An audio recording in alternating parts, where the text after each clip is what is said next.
Hello ఈహా TV viewers, ఈరోజు మీకు ఒక కొత్త వ్యక్తిని పరిచయం చెబుతున్నా. మీ అందరికి తెలిసే ఉంటుంది, రోబో సినిమా ఎంతమంది చూసినారు? అందరు చూసే ఉంటారు. రోబో 2 సినిమా. అందులో అక్షయ్ కుమార్ ఎవరు? పక్షి రాజా. అంటే పక్షులు అంతరించిపోతున్న పక్షుల గురించి ఆయన ఫైట్ చేస్తుంటాడు. మనం సినిమాలో విలన్గా చూపించాం, కానీ పక్షులు దాని ప్రాముఖ్యతను బాగా చెప్పగలిగారు పక్షి రాజా గురించి. సో ఆ పక్షి రాజా, అలాంటి పక్షి రాజా నిజ జీవితంలో కూడా ఒకరు ఉన్నారు.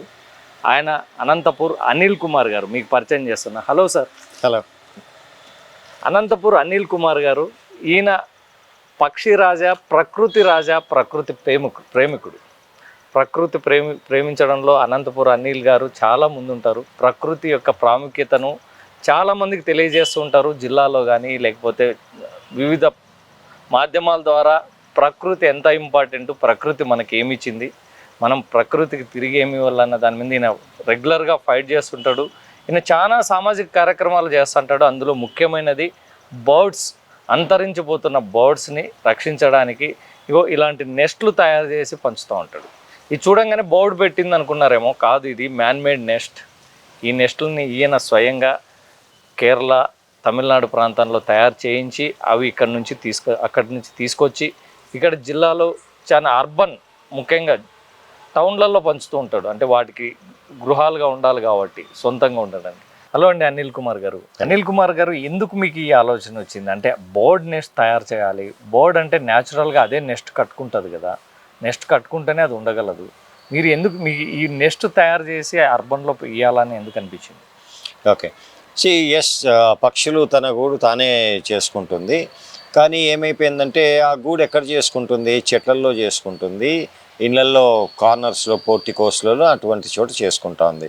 ఈరోజు మనం ఏం చేసినామంటే చెట్లను విపరీతంగా నరికివేయడం, ఆ పక్షులకి ఇల్లు కట్టుకునే జాగానే లేకోకుండా అయిపోవడం.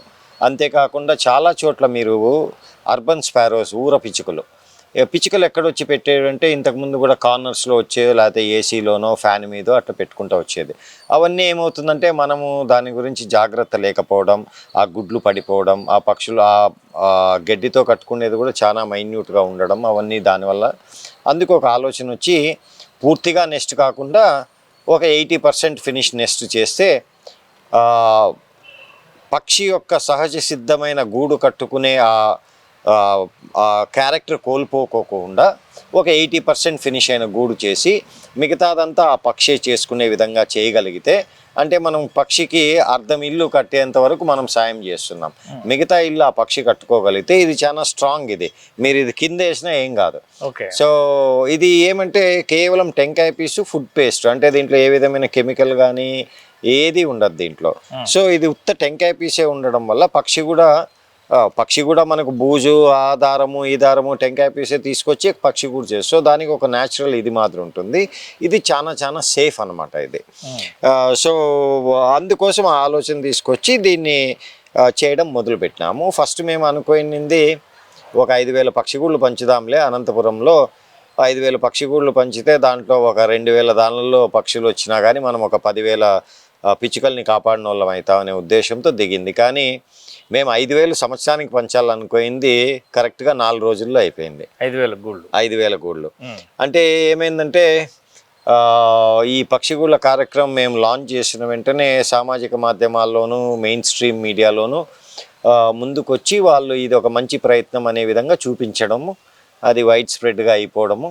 అదే అప్పుడు నాకు తెలిసింది ఏమంటే ఓకే, ఇది 5,000తో అయ్యేది కాదు, ఎంత వీలైతే అంత చేద్దాము అనే దీంతో చేసినాం. ఎన్ని పిచ్చుగూళ్ళు తయారు చేయించారు? మేము ఇప్పటికి 1,40,000 పిచ్చుగూళ్ళు తయారు చేయించి కట్టడము, పంచడము జరిగింది. ఎక్కడెక్కడ ఇస్తున్నారన్న? ఇది అనంతపురం జిల్లా అంతా. ఎవరైనా సరే ఇప్పుడు ప్రస్తుతానికి మా ఇంట్లో ఉదయం 9 నుంచి 10 గంటల దాకా, సాయంత్రం మళ్ళా 4 నుంచి 5 దాకా వస్తే ఎవరైనా సరే వచ్చి మాకు పక్షులకు గూళ్ళు కావాలంటే ఇచ్చేస్తాం. మీరు ఇదంతా తయారు చేశారు, బాగానే ఉంది. దీని ఆక్యుపెన్సీ రేషియో ఎంత ఉంటుంది? అంటే బర్డ్ యాక్సెప్ట్ చేస్తుందా మీ నెస్ట్లని? ఓకే, ఇప్పుడు ఫర్ ఎగ్జాంపుల్ ఈ బర్డ్ నెస్ట్ ఆక్యుపెన్సీ రేషియో వివిధ దీని మీద డిపెండ్ అయి ఉంటుంది. కోతులున్న ప్రాంతంలో దీని ఆక్యుపెన్సీ రేషియో చాలా తక్కువ ఉంటుంది. ఎందుకంటే కోతులు వచ్చి ఈ పక్షి గూళ్ళని చెల్లాచెదురు చేసేయడం వల్ల పక్షులకి అది ట్రస్టెడ్ ఏరియాగా మిగిలిపోదు. ఓకే. సో అందుకు అవి దీనిలో వచ్చి చేరేది చాలా తక్కువ. ఓకే. నెంబర్ 2, చాలా శబ్దాలు లేకపోతే ఉడతలు ఉన్న చోట కూడా అదే ప్రాబ్లం ఉండే ప్రమాదం ఉంది. మరొకటి ఏమంటే పక్షి ఏమంటే మనిషిని అంత ఈజీగా నమ్మదు. ఓకే. సో మనం ఇది పెట్టినప్పుడు ఆటోమేటిక్గా పక్షి ఏమనుకుంటుందంటే ఇదేదో ట్రాప్ చేసినారు అన్నట్టుగా ఆలోచిస్తుంది. అందుకే దీంట్లో పక్షి వచ్చి గుడ్లు పెట్టే ముందు కనీసం 20-30 సార్లు పక్షి అంటే ఏది మేల్ పక్షి మగ పక్షి వచ్చి చూసుకొని పోయి మళ్ళా ఆడపక్షిని పిలుచుకొచ్చి గూడుని చూపిస్తుంది.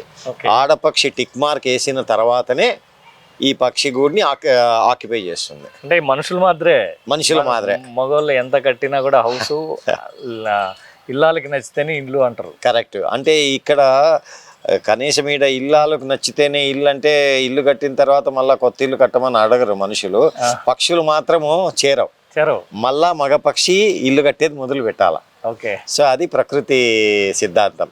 సో ఈ నెస్ట్ లో లోపల మళ్ళీ అవి ఇంటీరియర్ చేసుకుంటాయంటారా? దీని లోపల గడ్డి, బూజు, పుల్లలు అవన్నీ దానికి సరిపోయేట్టుగా చేసుకుంటాయి. ఇప్పుడు మీరు 80% ఆక్యుపెన్సీ ఉందంటారా? మీరు 1,00,000 గూళ్ళు పంచారు, దాంట్లో కనీసం 80,000 గూళ్ళన్నా మేము పంచిన 1,40,000 గూళ్ళల్లో ఇప్పటికి దాదాపు 3 లక్షల పిచ్చుకలు జన్మించినాయి. ఓ వెరీ గుడ్. 3 లక్షల పిచ్చుకలు పోయి లెక్క పెట్టినావా అంటే లెక్క పెట్టలే, కానీ యావరేజ్ ర్యాండమ్గా మనం తీసుకొని ఇప్పుడు మేము కట్టిన ప్రాంతాల్లో కానీ ఇళ్లలో కానీ ర్యాండమ్గా తీసుకుంటే ఒక పర్సంటేజ్ క్యాలిక్యులేట్ చేసుకుంటే that is occupancy ratio percentage ఎంత ఉంది అనేది మనం ఆలోచించగలిగితే అప్రాక్సిమేట్లీ ఒక 70-75% ఆక్యుపెన్సీ రేషియో ఉంటుంది. అంటే మేము కట్టిన 1,40,000 గూళ్ళల్లో ప్రస్తుతానికి 95 నుంచి 1,00,000 గూళ్ళు మాత్రమే ఆక్యుపై అయ్యాయి. ఇంకా కొన్ని చాలా నెలలు కూడా వెయిట్ చేసిన తర్వాత కూడా రాకపోతే వర్షానికి దానికి చెడిపోయే ప్రమాదము, కోతులు తీసిపోయిన ప్రమాదాలు. ఇంకా తమాష ఏమంటే అనంతపురం నగరంలో ఇంట్లో కారిడార్లో బయట కట్టుకుంటే ఈ గూళ్ళు కూడా ఎత్తకపోయిన మహానుభావులు ఉన్నారు. సో మన వాళ్ళు ఎప్పుడు మారుతారో తెలియదు కానీ సో అది అంటే వాళ్ళు కూడా పక్షుల మీద ప్రేమతోనే నేను మా ఇంట్లో పక్షులు ఉన్నాయి తీసిపోయి కట్టుకోవాలనే దానికి తీసిపోయి ఉంటారు. సో ఆ విధంగా జరుగుతూ ఉంది. ఇప్పుడు అర్బన్ స్క్వేరస్ అన్న మామూలుగా నేను చదువుకున్న దాంట్లో సోషల్ మీడియాలో కానీ నాకున్న నాలెడ్జ్ ప్రకారం సెల్ టవర్స్ వల్ల అర్బన్ స్క్వేరస్ అనేది అంతరించిపోతున్నాయి అంటారు. అంటే అది కూడా ఒక రీజనా, లేకపోతే అర్బన్ స్క్వేరస్ వాటికి నివాస ఆరోగ్యమైన లేకపోవడం వల్ల అంతరించిపోతున్నాయి?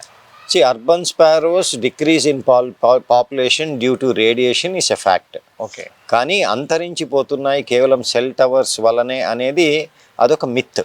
ఓకే. ఎందుకు అని అంటాను. ఫర్ ఎగ్జాంపుల్ నేను ఇప్పుడు చాలా ప్రాంతాల్లో అనంతపురంలో ఎప్పుడూ పిచ్చుకలు కనపడని చోట మేము ఈ పక్షి గూళ్ళు ప్లస్ ఫీడర్స్, బర్డ్ ఫీడర్స్ అంటారు, అంటే దానికి కొర్రలు అవి వేసి దాంట్లో కట్టింటాం. అవి పెట్టిన ఒక వారానికో 10 రోజులకో విపరీతంగా పిచ్చుకలు ఎక్కడి నుంచో వచ్చేస్తున్నాయి. అంటే ఏమి చుట్టుపక్కల ప్రాంతాల్లో పిచ్చుకలు ఉన్నాయని అర్థం దానికి. ఓకే. సో అవి అంతరించిపోలేదు.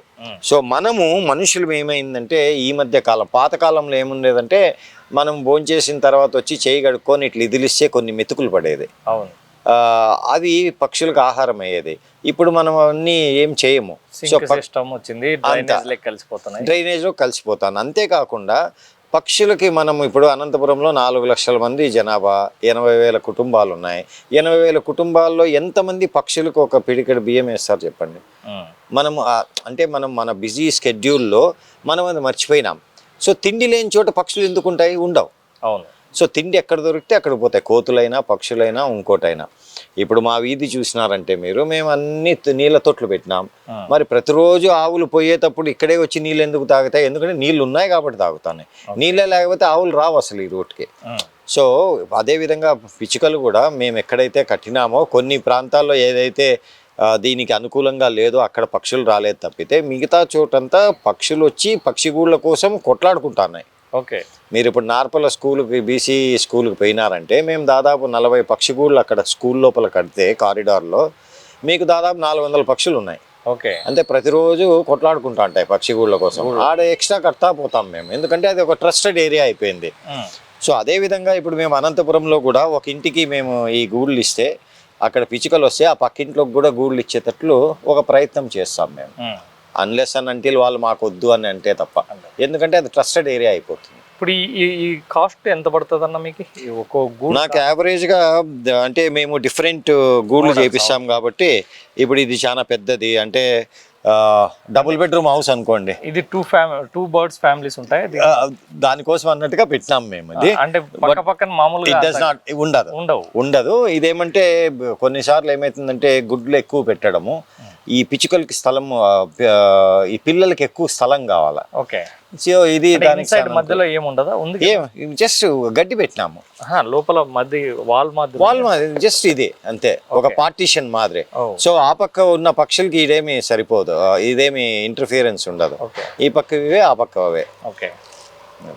ఈ కాస్టింగ్ ఎంత పడతాయన్నా మీ? మా average costing is around 87 rupees పడుతుంది ఈచ్ వన్. ఓకే, 87 రూపీస్ అంటే మీరు 1,40,000 into 87 రూపీస్. అంటే అది ఖర్చు కాదు, ప్రాబ్లం ఎక్కడంటే మనం ఖర్చు అనుకున్నప్పుడు ఇబ్బంది అవుతుంది. ఓకే. నేచర్ మీద పెట్టేదంటే అది మొక్క కావచ్చు, పక్షి కావచ్చు, ఇట్స్ ఎన్ ఇన్వెస్ట్మెంట్.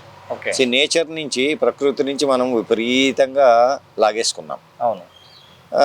100 మంది లాగితే ఒకడన్నా తిరిగి వెళ్ళాలి కదా. అవును. అది తిరిగిస్తే ప్రయత్నము చాలా మంది చేస్తున్నారు ఈ ఊర్లో కానీ, ఈ రాష్ట్రంలో కానీ, అన్ని చోట్ల.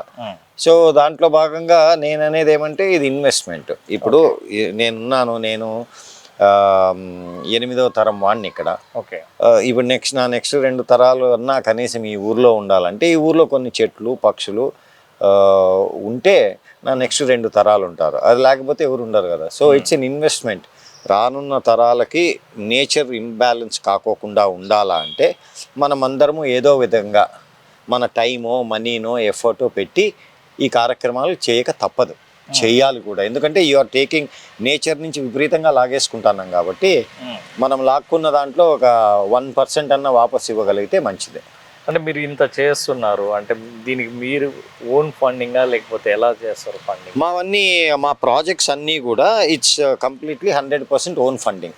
అంటే మా లైఫ్ సేవింగ్స్ మేము వాడతాం. ఓకే, అంతే. మీరు అనంతపూర్ సొంతం, ఈ అనంతపూర్ వాస్తవులు ప్లస్ అనంతపూర్ అంటే మీ 8 generations అన్ని అనంతపూర్లోనే ఉన్నాయి. కరెక్ట్. నా ఇంటి పేరే అనంతపురం. మీ ఇంటి పేరు కూడా అనంతపూర్. అవును. అందుకే మీరు డిస్కవరీ అనంతపూర్ అని ఒక ఎన్జిఓ కూడా స్టార్ట్ చేశారు. అవును. ఏంటి డిస్కవరీ అనంతపూర్? డిస్కవర్ అనంతపురం అనేది ఏమైందంటే నేను 5 సంవత్సరాల కిందట నా ఉద్యోగం వదిలేసి అనంతపూర్కి వచ్చిన తర్వాత నా ఇంటి పేరు అనంతపురం ఎందుకు అనేది ఒక ప్రశ్న ఒకటి. దాని తర్వాత అనంతపురం అంటేనే బయట చాలా రౌడీజము, గూండాయిజము, ఫ్యాక్షనిజము, ఇదేముండదు, డ్రై ఏరియా అనే ఒక రాంగ్ మిస్కన్సెప్షన్ ఉంది. అవును, సినిమాల్లో కూడా అలాగే చూపిస్తారు. సో నేను అందుకు నా కళ్ళ ద్వారా అనంతపురంని చూడండి అని డిస్కవర్ అనంతపురం అనేది. సో మా ఊర్లో ఉండే మంచి ప్రాంతాలు అవి ఇవి, ఫోటోగ్రఫీ నాకు ఇష్టం కాబట్టి నా ఫోటోగ్రఫీ ద్వారా చూపించడం మొదలుపెట్టిన. ఆ ప్రయాణంలో ఏమైంది, కొన్ని చారిత్రాత్మక కట్టడాలు నాకు కనపడ్డము, అవి శిథిలావస్థలో ఉండడము. సో మన ఊరి ఇది 13-14వ శతాబ్దం చరిత్ర, ఇంత ఘనమైన చరిత్ర ఉన్నప్పుడు ఇది ఏదో ఒకటి చేయాలి కదా అని నాకు చేతనైనంత చేసుకుంటూ వచ్చిన. ఆ విధంగా పుట్టిండేది డిస్కవర్ అనంతపురం. అది క్రమేణా ఏమైంది, చారిత్రాత్మక కట్టడాల నుంచి అవి ఇవి చేస్తూ ఉండగా కోవిడ్ రావడము, కోవిడ్ వస్తానే అది చాలా ముఖ్యమని అనిపించడము, ఆ కోవిడ్లో one of the biggest relief operation మేము చేయడము, దాని నుంచి సోషల్ ఇష్యూస్ అన్నీ ముందుకు పడిపోవడము. సో క్రమేణా డిస్కవర్ అనంతపురం ఒక సోషల్ యాక్టివిజం ప్లాట్ఫామ్ అయిపోయింది. ఓకే. ఇప్పుడు నెక్స్ట్ ఇవి కాకోకుండా మీరు ఇంకా ఏమేమి చేస్తున్నారు? మేము ఇప్పుడు ప్రస్తుతానికి పెద్ద ఎత్తున చేస్తూ ఉండేది 2 కార్యక్రమాలు. ఒకటి వచ్చి బ్యాంబూ ఎదురు ఫైబర్తో చేసిన పేద పిల్లలకి శానిటరీ నాప్కిన్స్. ఓకే. బ్యాంబూ ఫైబర్తో శానిటరీ నాప్కిన్స్ చేయించి ఈరోడ్ అండ్ సేలంలో అండ్ కోయంబత్తూరులో చేయించి అది ప్రభుత్వ పాఠశాలలో 21 గ్రామాల్లోని ప్రభుత్వ పాఠశాలలో ప్రతి అమ్మాయికి అందే విధంగా పంచుతున్నాం. ఈ 21 గ్రామాల పాఠశాలలో ఎందుకంటే ఈ 21 గ్రామాల పాఠశాలలో మా అమ్మ 13 ఏళ్ళ నుంచి వివిధ కార్యక్రమాలు చేస్తూ ఉంది కాబట్టి నాకు యాక్సెస్ ఉంది. ప్లస్ అనంతపురంలో ఉండే ప్రతి ఒక్క గవర్నమెంట్ స్కూలు, కాలేజ్లో కూడా ఈ శానిటరీ ప్యాడ్స్ పంచుతున్నాం. సో ఇది ఏమంటే ఒక 3 లక్షల ప్యాడ్స్ పంచాలనే ఒక ఉద్దేశం. 3 లక్షల ప్యాడ్స్ అంటే చాలా పెద్ద నెంబర్ అనిపిస్తుంది కానీ 3 లక్షల ప్యాడ్స్ అంటే సంవత్సరానికి తీసుకుంటే కేవలం ఒక 4,500 నుంచి 7,000 మంది అమ్మాయిలకి మనము సంవత్సరం పొడవునా ఇస్తే అది ఇవ్వడం. ఓకే. సో ఎందుకు బ్యాంబూ ప్యాడ్స్ కాస్ట్లీ కదా? ఎస్ కాస్ట్లీనే, కానీ ఇప్పుడు మామూలు శానిటరీ ప్యాడ్స్లో ప్లాస్టిక్ ఉంటుంది. ఓకే. ఆ శానిటరీ ప్యాడ్స్ ఆడవాళ్ళు వాడి పడేసిన తర్వాత అది భూమిలో కలిసిపోవడానికి 110 నుంచి 120 సంవత్సరాలు పడుతుంది ఒక శానిటరీ ప్యాడ్. అంటే ల్యాండ్ ఫిల్లో విపరీతంగా అవుతుంది. అనంతపురంలో దాదాపు 2 లక్షల మహిళలు, దాంట్లో ఒక 70,000 మంది అన్న మెన్స్ట్రుయేటింగ్ మహిళలు ఉన్నారు. ప్రతి మహిళ 70,000 మహిళలు ప్రతి నెల దాదాపు 6 ప్యాడ్స్ వాడాలి. అంటే ఒకసారి లెక్కాచారాలు వేసాం, కోట్లల్లో మన డంప్ యార్డ్కి ఈ శానిటరీ ప్యాడ్స్ వెళ్తుంటాయి. సో ఆ ల్యాండ్ ఫిల్ని ఆపడం కోసమని ఈ బ్యాంబూ ప్యాడ్స్ అయితే 7వ నెల నుంచి అది భూమిలో కలవడం మొదలవుతుంది. ఓకే. బ్యాంబూ కూడా 7 months టైం, 7 months తీసుకుంటుంది అది కూడా. ఓకే. సో అది ఒకటి చేస్తున్నాము. అదేవిధంగా విచ్చలవిడిగా అనంతపురంలో సింగిల్ యూస్ ప్లాస్టిక్ బ్యాగ్స్ మనం అందరము వాడుతున్నాం. అవును. మనము సో దానికి ప్రభుత్వాలని రిక్వెస్ట్ చేస్తున్నాం. వాళ్ళ చర్యలు వాళ్ళు చేతనైనన్ని వాళ్ళు చేస్తున్నారు.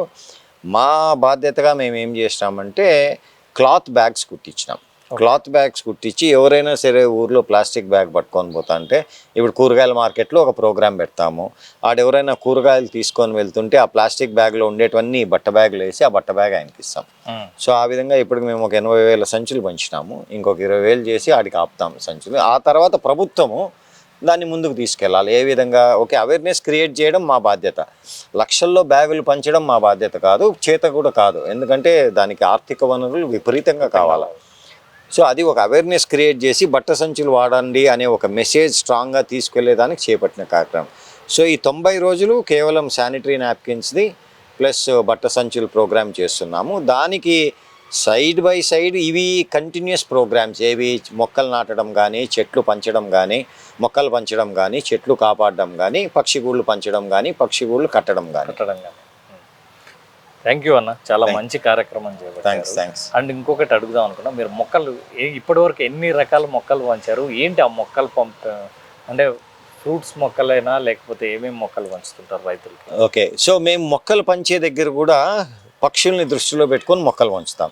చాలా మంది ఏమంటే మొక్కలు పెంపే కార్యక్రమం, మొక్కలు నాటే కార్యక్రమం అని ఊరికే వేప చెట్టు ఆ చెట్టు ఈ చెట్టు వేసేసి అయిపోతాను. నేనేమంటే పండ్ల మొక్కలు పంచగలిగితే ఆ పండ్లని పక్షులు తిని దాంట్లో ఉండే విత్తనం ఎక్కడో ఒక చోట వేస్తే అది కూడా మళ్ళీ మొక్క అవుతుంది కదా అనేది ఒక కాన్సెప్ట్. ఒక సింపుల్ ఎగ్జాంపుల్ చెప్తాను. ఈరోజు మన దేశంలో కానీ రాష్ట్రంలో కానీ ఉన్న చెట్లల్లో దాదాపు 70% చెట్లు నాటిండేది పక్షులు, మనుషులు కాదు. అవును. సో దాన్ని కాకులు అంటారు. కాకులు ఎస్పెషలీ ఎంత ఇంటెలిజెంట్ అంటే కాకులు ఒక వేప ఇది తీసుకొని ఎక్కడైతే వేప చెట్లు లేవో అక్కడ పడేస్తుంది. It's such an intelligent bird. So ఆ విధంగా మనుషులు చేయలేని పని పక్షులు చేస్తాయి. కాబట్టి ఇప్పుడు నేను మొక్కలు నాటాలంటే ఈరోజు నేను 10, 20, 100 నాటగలను. అదే ఒక 100 పక్షులు అనుకోండి, అవి గంటకు అవి నాటేసి వచ్చేస్తాయి. సో పక్షుల సంతత పెరిగితే చెట్లు సంతత కూడా పెరుగుతుంది. అది లాజిక్. ఇక్కడ మనం ఆ ఈకో సిస్టమ్ని స్టడీ చేయడం లేదు కాబట్టి పక్షుల్ని పక్కన పెట్టేసో లేకపోతే చెట్లను పక్కన పెట్టేస్తే ఆ బ్యాలెన్స్ జరగదు ఎప్పటికి కూడా. సో అందుకోసం మేము పంచే పండ్ల మొక్కలన్నీ కూడా మనకి ఇక్కడ ఖరీదైన మొక్కలు ఏవైతే ఉంటాయో అవే తెప్పిస్తాను నేను మైసూర్ నుంచి. ఇప్పుడు నేను ఈసారి 51,000 మొక్కలు పంచినాను. ఏది మన ఆగస్ట్, సెప్టెంబర్, అక్టోబర్ నెలల్లో. ఇందులో మనకు మామిడి, జామ, నేరేడు, మెడిసినల్ ప్లాంట్స్, లక్ష్మీతరు, స్పైస్, ఆల్ స్పైసు, సీతాఫలము, ఇవన్నీ పంచుకుంటూ వచ్చినాం. అందులోనూ మా మొక్కలు చూసినారంటే అన్ని పెద్ద మొక్కలు ఉంటాయి. ఎందుకంటే మేము ఇచ్చిన మొక్కలు, నాటిన మొక్కల సక్సెస్ రేషియో వచ్చి దాదాపు 91%. ఓకే. అంటే మేము మా మొక్కలు 100 నాటితే 91 మొక్కలు గ్యారంటీ చెట్టు అవుతుంది. అది మా స్టాటిస్టిక్స్ గత 4 సంవత్సరాల్లో. ఎందుకంటే పెద్ద మొక్కలు తెప్పిస్తాం కాబట్టి. పెద్ద మొక్కలు తెచ్చే కాస్ట్ అంటే కాస్ట్ కాదు, ఇన్వెస్ట్మెంట్. మళ్ళీ దానికి కూడా నేను అదే అంటా, ఇన్వెస్ట్మెంట్. ఎన్ని ఎక్కువ చెట్లు అయితే అన్ని ఎక్కువ పక్షులు అవుతాయి, ఎన్ని ఎక్కువ పక్షులు అయితే అన్ని ఎక్కువ చెట్లు ఉండాలి. ఎందుకంటే దానికి ఇల్లు కావాలి.